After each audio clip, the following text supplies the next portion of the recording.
آج تاریخ 19 مئی 2020 بمطابق 26 رمضان المبارک 1441 ہجری سعودی عرب کے محکمہ صحت کی جانب سے مملکت میں کرونا وائرس کے مزید 2509 نئے کیسز کی تصدیق کر دی گئی۔ آج الحمدللہ مسلسل دوسرے روز بھی نئے رپورٹ ہونے والے کیسز کی نسبت صحتیابی پانے والے مریضوں کی تعداد میں اضافہ دیکھنے کو ملا اور آج کے دن 2886 مریض صحتیاب ہوئے۔ محکمہ صحت کی جانب سے جاری کردہ تازہ ترین اعداد و شمار کے مطابق سعودی عرب میں کرونا وائرس کے مجموعی کیسز کی تعداد 59,856 تک جا پہنچی ہے، جبکہ کرونا وائرس کے 50% مریض اس وبائی مرض کو شکست دینے میں کامیاب رہے اور اب تک مملکت میں کرونا وائرس سے صحتیابی پانے والے افراد کی تعداد 31,634 ہو گئی ہے، جبکہ کرونا وائرس کی وجہ سے سعودی عرب میں ہونے والی اموات کی مجموعی تعداد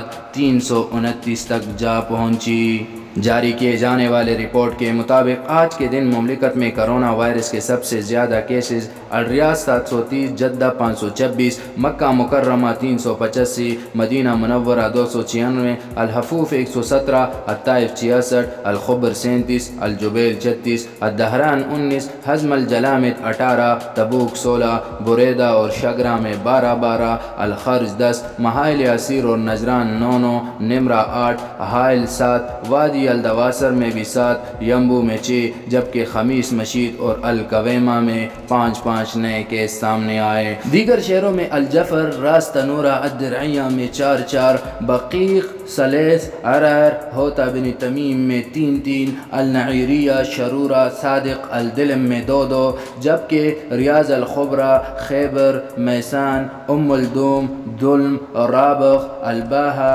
دبا، سبیہ، حفر الباطن، الگوز، توریبان، المزاحمیہ، درما اور مرات میں ایک نیا کیس رپورٹ ہوا۔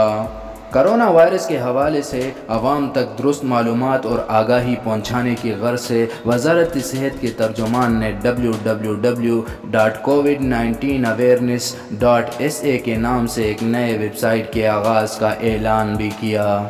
یہ تھی اب تک کی تازہ ترین اپڈیٹ۔ سعودی عرب سے مزید اپڈیٹس اور درست معلومات کے لیے اس چینل کو سبسکرائب کر کے بیل آئیکن کو دبائیں۔ اللہ حافظ و ناصر۔